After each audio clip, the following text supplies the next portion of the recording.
আপনি আমাকে অঙ্গীকার দিছেন, পাল্লা না চুকলে আমি কাজে লাগায় পাল্লা চুকায় দিলেন। তৃতীয়, আমি ছুটবো পলসে রাতে, উম্মত পার না হইতে পারলে দুরুদের কাঠি মাথায় দিয়া পার করায়।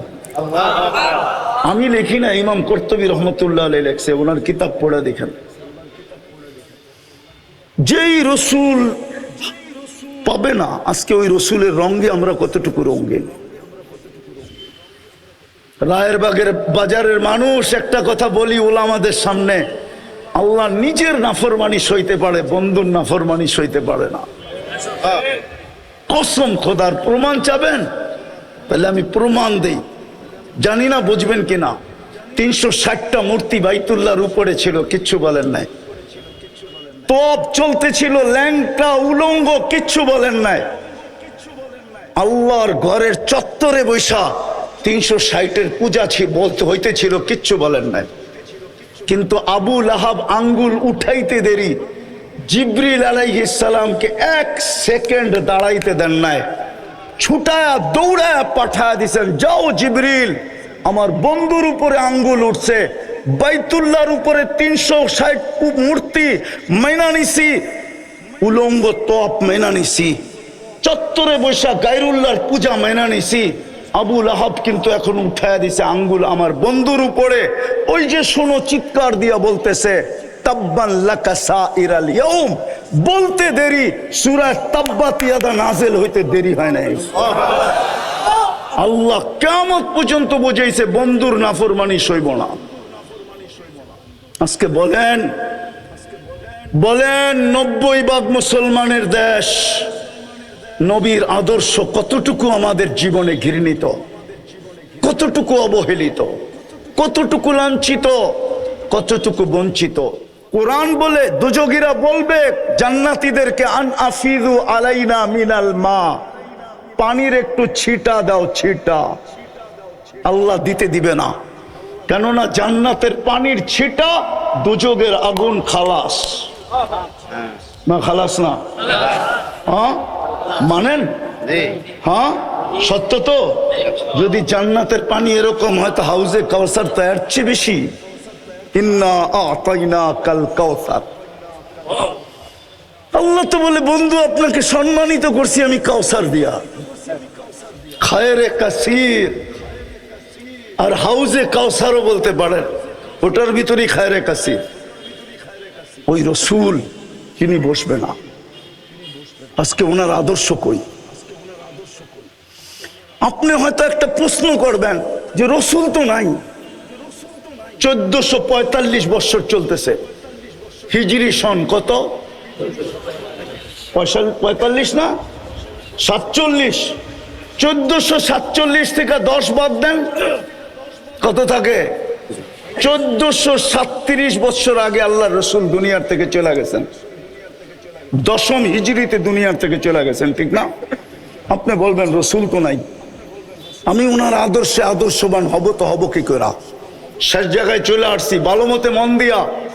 তারপরেই কোরআন বলছে, উলুল আমরি মিনকুম, এই যে আমার পিছে যেগুলো বসা আছে, এগুলা এদের কাছে সুরক্ষিত আছে মুহাম্মদুর রাসূলুল্লাহর রং। প্রত্যেকে দোকান খুলে বসা আছে, এদের কাছে পাওয়া যাবে মুহাম্মদুর রাসূলুল্লাহর রং। কোরআন এদের কথাই বলছে, উলুল আমরি মিনকুম। কোরআনও বলে, আওরাসনাল কিতাব আল্লাযী নাসতাফাইনা মিন ইবাদিনা। সূরা ইব্রাহিমও বলে, যেখানে প্রশ্ন আসে, প্রশ্ন, আলিফ লাম রা কিতাবুন আনসালনা ইলাইকা লিতুখরিজান নাসা মিনাজ যুলুমাতি ওয়ান নূর। আমি আল্লাহকে প্রশ্ন করতে পারি, আল্লাহ, ও আল্লাহ, বন্ধুকে তো বলতেছেন কিয়ামতের সকাল পর্যন্ত মানুষকে অন্ধকার থেকে আলোর দিকে বাহির করার জন্য পাঠাইলেন, বয়স তো দিলেন 63 বছর, 2-4 হাজার বছর বয়স দিলে অসুবিধা কি ছিল? তাইলে তো মনকে বুঝাইতাম কোরআনের এই আয়াত ঠিক আছে, মনে হয় বুঝাইতে পারি না। বয়স তো দিলেন 63, বলতে তো আছেন কিয়ামতের সকাল পর্যন্ত জমানা, ঠিক না? বয়স কত? 2-4 হাজার বছর দিতেন, পরিদিত সারা দুনিয়া। কিন্তু দুনিয়ার সফরে তো তবুকের আগে যান নাই। কমসে কম সুলাইম আরশের সফরে গেছে, এটা আমি মানি, কিন্তু জমিনি সফর তো তবুকের আগে করেন নাই। দিয়া দিতেন সুলাইমান আলাইহিস সালামের মতো একটা, সকালে একবার চক্কর দিত, বিকালে একবার চক্কর দিত, তাইলে তো বুঝতাম গুদুহা শাহরুন ওয়ারাওয়াহুহা শাহরুন। তাও তো দিলেন না। আল্লাহ জবাব দিতেছে, বেওকুফ, তুই কোরআন পড়ো, কোরআন বুঝলি না। বন্ধুকে যদি 4000 বছর বয়স দিতাম তো তুই নায়েবে রসুল হইতি কোত্থেকা? তুই ওয়ারাসাতুল আম্বিয়া হইতি কোত্থেকা? ওয়াওরাসনাল কিতাবাল্লাযীনা ইসতাফাইনা সত্য হইতো কোত্থেকা? বন্ধুকে নিয়ে গেছি, তোকে দায়িত্ব দিয়া দিছি, তোকে ওয়ারাসাতুল আম্বিয়া বানায় দিছি। এই জন্য রায়ের বাজারের ওলামারা আপনাদের পিছে পড়া 12টা বাজায় দিছে, পুরো 12টা বাজে। এই জন্য এরা আপনাদের পিছে পড়া 12টা বাজায় দিছে। জানি না গত বছর কয়টা বাজাইছিল, কিন্তু এই বছর 12টা বাজায় দিছে, এটা সত্য। শুধু আপনাদের পিছে পড়ছে এই জন্য। আর প্রমাণ নিবেন, যেই সমাজে অটো চালাইলে মাসে 30,000 কামানো যায়, ওই সমাজের ইমাম কেন 12,000 টাকার বেতনে জীবন কাটায় দিবে? আল্লাহু আকবার। কেন 12,000 টাকার বেতনে জীবন কাটায় দিবে? বেতন যদি হইতো তাইলে তো বুঝতাম যে 12,000, কিন্তু কমিটির বড় বড় চৌকটি যাইব কই? বড় বড় চৌকো তো সহ্য করতে হয়, ঠিক না? হ্যাঁ, পানের তে চুন খসতে দেরি, গর্জিয়া উঠতে দেরি করে না। রাগ হয়ে গেলেন? কেউ কমিটির থাকলে রাগ হয় না, পায়ে হাত রাখি, বুঝানোর জন্য বলতেছি। এই জন্য ওনারা আপনাদেরকে 12টা আজকে বাজায় দিছে। আমি আর বেশি বাজাইতে চাইতেছি না, 12টা বাজছে, এই পর্যন্তই থাক। এই জন্য নিজেকে দামি বানায় যেতে হবে। দামি বানায় গেলেই জান্নাত দিয়া কিনবে, নাইলে কিনবে না। আর দামি বানানোর একমাত্র রং মুহাম্মাদুর রাসূলুল্লাহ। আজকে আমি বিশ্বাস করি এটাই, যে মুসলমানের এই দুরবস্থা কেন। 250 কোটি মুসলমান, 60টা মুসলিম দেশ, দুরবস্থার চিত্র মনে হয় আপনাদের সামনে আসে নাই? আসছে না আসে নাই? যদি দুরবস্থার চিত্র না আসতো মিডিয়ায়, তাহলে আমার যুবকরা কোনোদিন নেটে দেখা চুল কাটতো না। ওরা তো দেখে মুসলমানের কোনো দাম নাই, ওরা সারা দিন অনলাইনে দেখতে থাকে। এই জন্য ওরা জন্ম নিলেও ইসলামের প্রতি দাবিত না। আমার শিক্ষিত সমাজ দেখতেছে ইসলামের কোনো দাম নাই, দুনিয়ার চোখে কোনো দাম নাই। এই জন্য ওনারা ইসলামকে দাবিত হয় না, বরং অন্যেরা দাগ দেয় তো দেয়, আবার ওনারাও ইসলামের উপরে সিল মারে। হুজুর দেখলেই কয় সন্ত্রাসী, মাদ্রাসা দেখলেই কয় জঙ্গি, যদিও আজ পর্যন্ত প্রমাণ করতে পারে না। আলহামদুলিল্লাহ, আমি আর এটা আলোচ্য বিষয় না। মুসলমানের এই দুরবস্থা কেন? দুনিয়ার সবচেয়ে বড় টাকা মুসলমানের কাছে। কুয়েতের দিনারের চেয়ে তো বড় কোনো টাকা দুনিয়াতে নাই। 1 টাকার বিপরীতে $5 পাওয়া যায়। আমি বাংলায় বলতেছি, বাংলায়। আমি অহংকার করে বলতেছি না, আমি 103টা দেশ দেখছি। আমি আপনাদের উন্নত দুনিয়ার খানি আমি নিউজিল্যান্ড দেখি নাই, বাকি সব দেখা শেষ আমার। 7 মহাদেশ দেখা শেষ। এই জন্য বলতেছি, সমস্ত মুসলমান দেশও যদি মাটিতে মিশা যায় আমার যোগ বিয়োগ মিলবে, কিন্তু ফিলিস্তিন যে মাটিতে মিশা যেতেছে আমার যোগ বিয়োগ মিলে না। আমার যোগ বিয়োগ মিলে না। কেন? আমি মিডিয়ায় দেখা বলতেছি না, আমি 15 বছর আগে 2 চোখে ফিলিস্তিন দেখা আসছি। 2010-এ ফিলিস্তিনের কোনো গলি নাই যে গলি সাক্ষী না দিবে। মক্কা, মদিনা আর ফিলিস্তিন, এই 3টা মিটা, এই যোগ বিয়োগ আমার মিলবে না। কেননা ফিলিস্তিন মিলবে না কেন জানেন? আমি জানি ইব্রাহিম আলাইহিস সালাম কোথায় ঘুমায়। আমি ওয়াদিয়ে খলিল চিনি চিনি চিনি, যেখানে ইব্রাহিম আলাইহিস সালাম ঘুমায় ওই মহল্লাটাকে বলা হয় ওয়াদিয়ে খলিল। আমি চিনি মুসা আলাইহিস সালাম কোথায় ঘুমায়, যেটাকে বলা হয় ওয়াদিয়ে মুসা।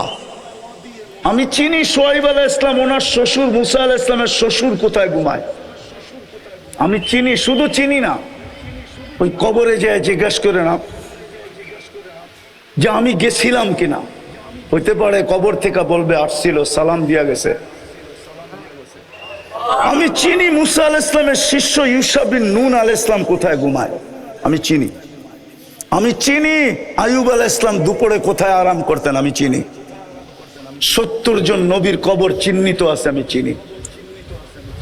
45,000 সাহাবাদের কবর ফিলিস্তিনে। মুসলমানের প্রথম কেবলা, যেখানে মেরাজের রাত্রে আল্লাহ কিয়ামতের দিন জীবিত করার আগে সমস্ত নবীদেরকে সশরীরে ওই মেরাজের রাত্রে আল্লাহ জীবিত করার সম্মেলন করছেন বাইতুল মুকাদ্দাসে। শুধু বন্ধুর খাতিরে সম্মেলন করছেন।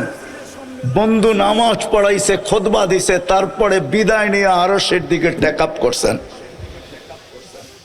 আল্লাহ মনে হয় বলতে চাইছিল, আমার তাখায়ুল 1.25 লক্ষ নবীদেরকে বুঝাইতে চাইছিল যে তোমাদের তো এই পর্যন্ত আসার সুযোগ হয় নাই, আর কোনোদিন হবেও না।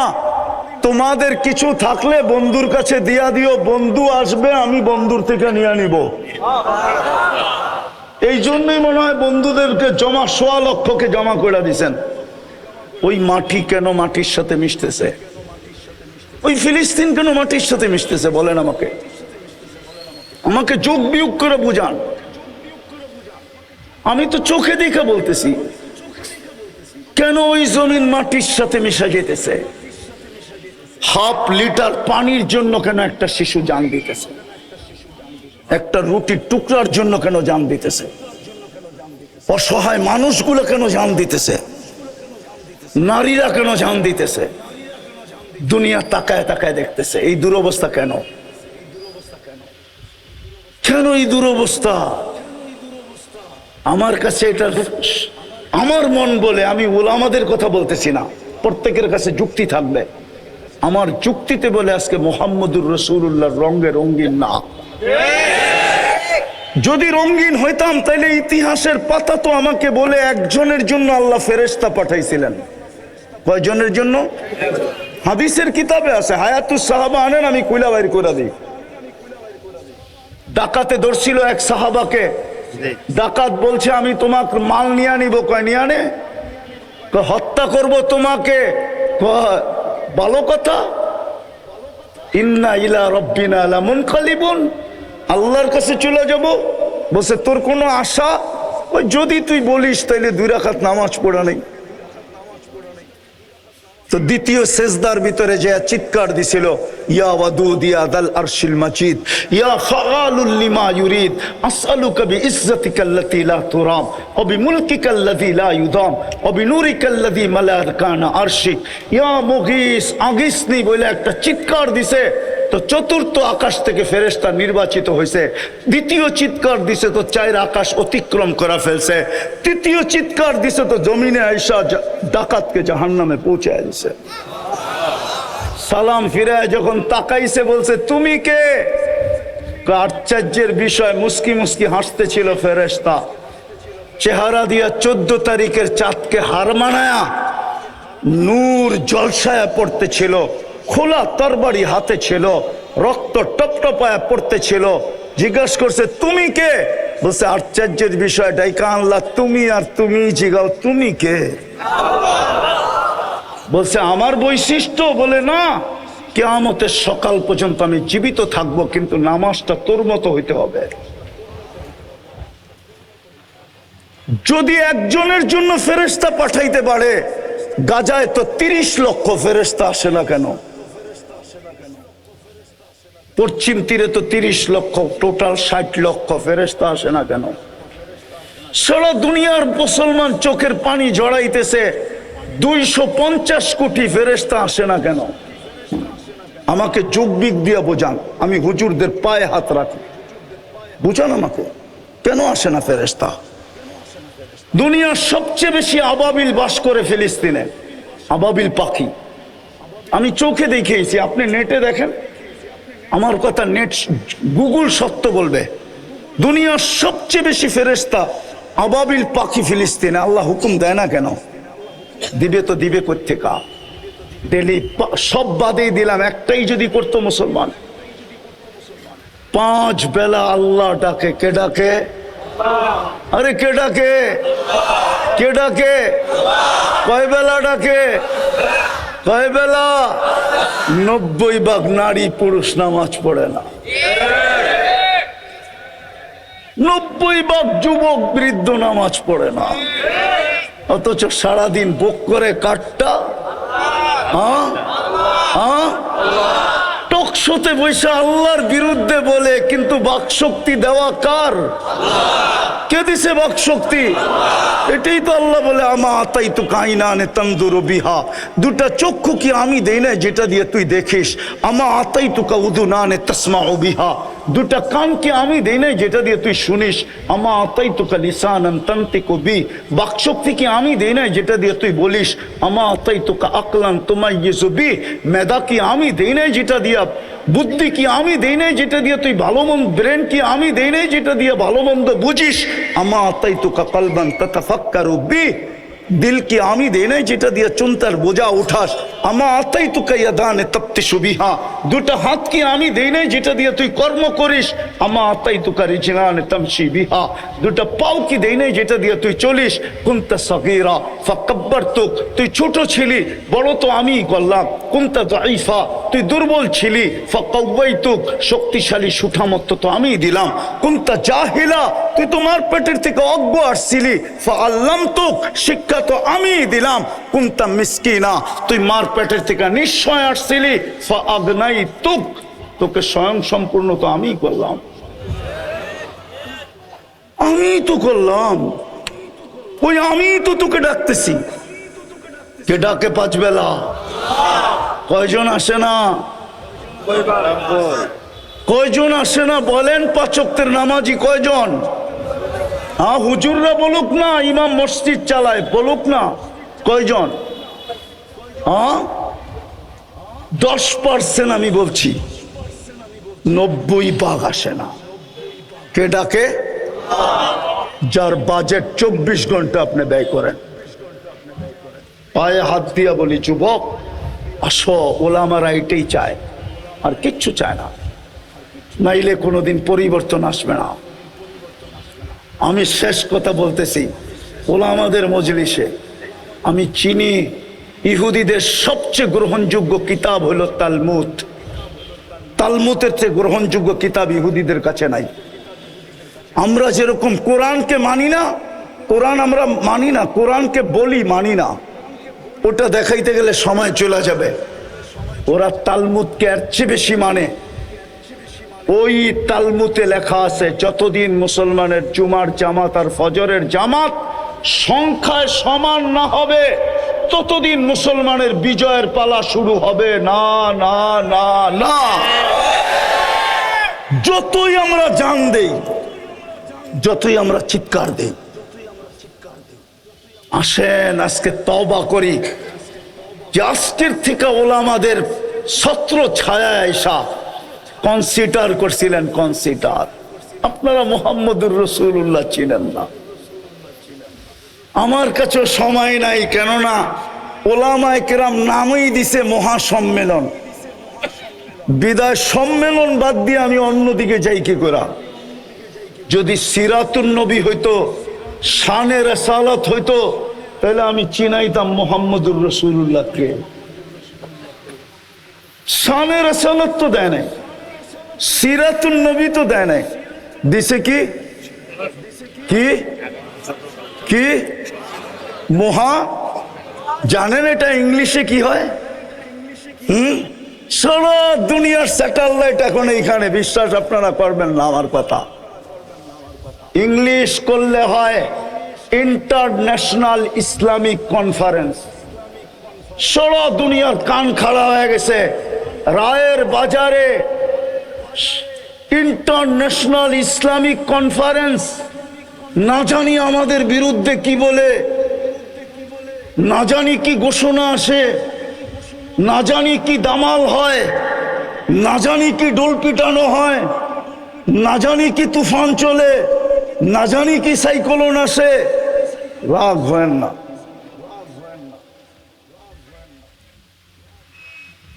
বলেন ইংলিশ আলাদেরকে মহা ইসলামী সম্মেলনের ইংলিশ কি, নাহলে গুগলে যে সার্চ দিয়া দেখেন, ভাষান্তর করে দেখেন।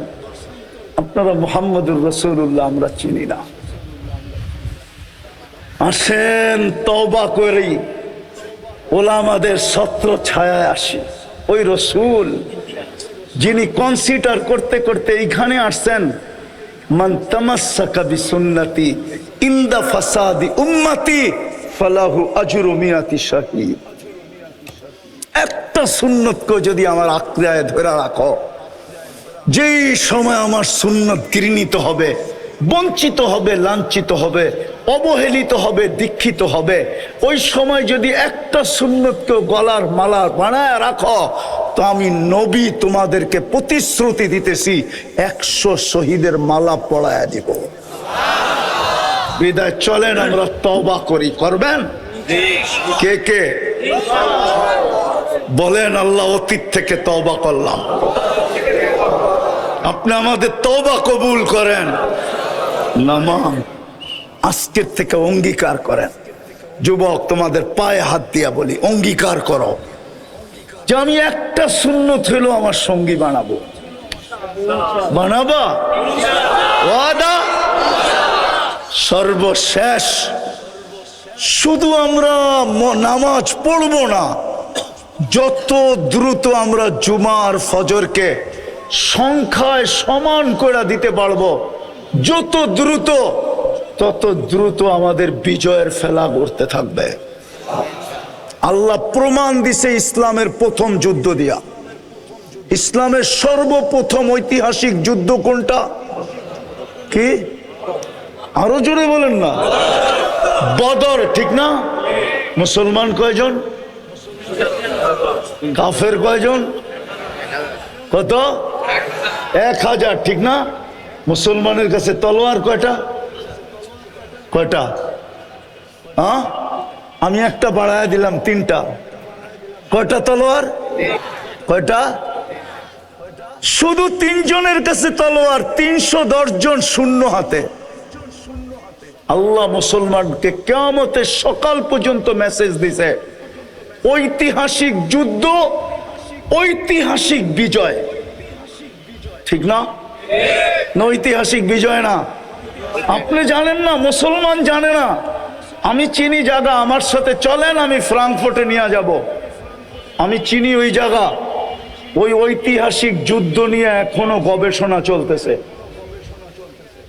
দুনিয়ার বিজ্ঞানের মাথায় আসে নাই এটা কি করে সম্ভব। 1100 তলোয়ার আর মাত্র 3টা তলোয়ার, 1000 মানুষ, সামনে 313 জন মানুষ।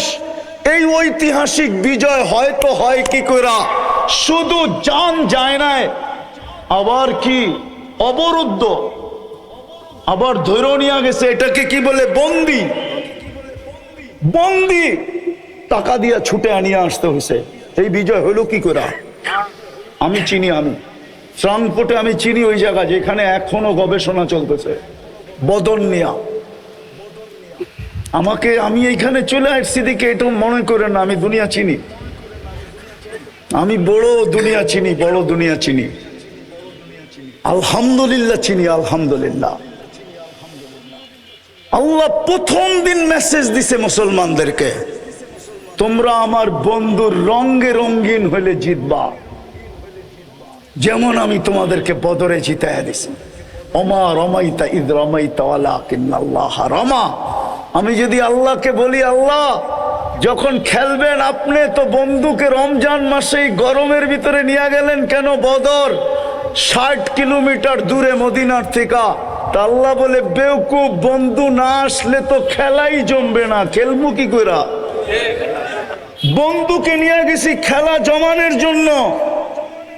দ্বিতীয় জব আল্লাহ দিতেছে, বেওকুফ, দর্শক না হইলে বলে খেলা জমে না। বন্ধুকে আনছি দর্শকের জন্য, খেলছি আমি। বন্ধু দর্শক ছিল, এই জন্য। দর্শক ছাড়া খেলা মজা হয় না। জমানের জন্য আর দর্শক হিসাবে বন্ধুকে নিয়ে আসছি, খেলছি তো আমি। কিয়ামতের সকাল পর্যন্ত আমি খেলবো, তোমরা বন্ধুর রঙে রঙিন হয়ে দেখাও, শর্ত পুরা করে দেখাও। বরবেন মসজিদ পাক্কা? হ্যাঁ, নামান এই আলেম ওলামাদেরকে সঙ্গে নিয়ে শুরু করেন যাত্রা। আপনারা শুধু রায়ের বাজারটাকে মডেল বানান আগে, আপনাদের দেখা দেখি সারা দুনিয়া মডেল হবে ইনশাআল্লাহ, সুম্মা ইনশাআল্লাহ। আমি একটা দেশ চিনি যেই দেশে বেনামাজি নেই, আমি ওই দেশে 6 বার গেছি, 6 বার। আল্লাহ আমাকে দুনিয়ার জঙ্গলও দেখাইছে, আবার হোয়াইট হাউসও দেখাইছে, আফ্রিকার জঙ্গলও দেখাইছে, আবার প্যারিসের কুকুরের 7 স্টার হোটেলও দেখাইছে। প্যারিসে কুকুরের জন্য 7 স্টার হোটেল আছে। আপনার মনে হয় মানবেন না, ঠিক না? বিদেশে যাওয়ার সময় প্লেনে কুকুর নিয়ে যায় না, তো কুকুরকে হোটেলে রেখা যায়। 2 বেলা শ্যাম্পু দিয়া গোসল করায়, আর কুকুর বয়া বয়া কার্টুন দেখে আর দামি দামি বিস্কুট খায়। বিশ্বাস মনে হয় না, ঠিক না? গুলশান 1 নম্বর একটা দোকান আছে কুকুরের বিস্কিট, যায় দেখেন 1 প্যাকেট বিস্কিটের দাম কত। আর রায়ের বাজারে আইসা এনার্জি 1 কার্টন কিনতে পারবেন 1 প্যাকেটের দাম দিয়ে। আমি বলে দিলাম, আপনি পরীক্ষা করে দেখুন। আল্লাহ আমাকে ওডিও দেখাইছে। ইনশাআল্লাহ ওলামাদেরকে সঙ্গে নিয়ে করবেন তো? ওলামারাও কি আপনাদের সঙ্গে হবে? কি বলে ওলামারা? এরা তো পুরা হাত উঠাইতে চায় না ওলামারা। আল্লাহ আমাদেরকে আমল করার তৌফিক দান করেন। ওমা আলাইনা ইল্লাল বালাগ।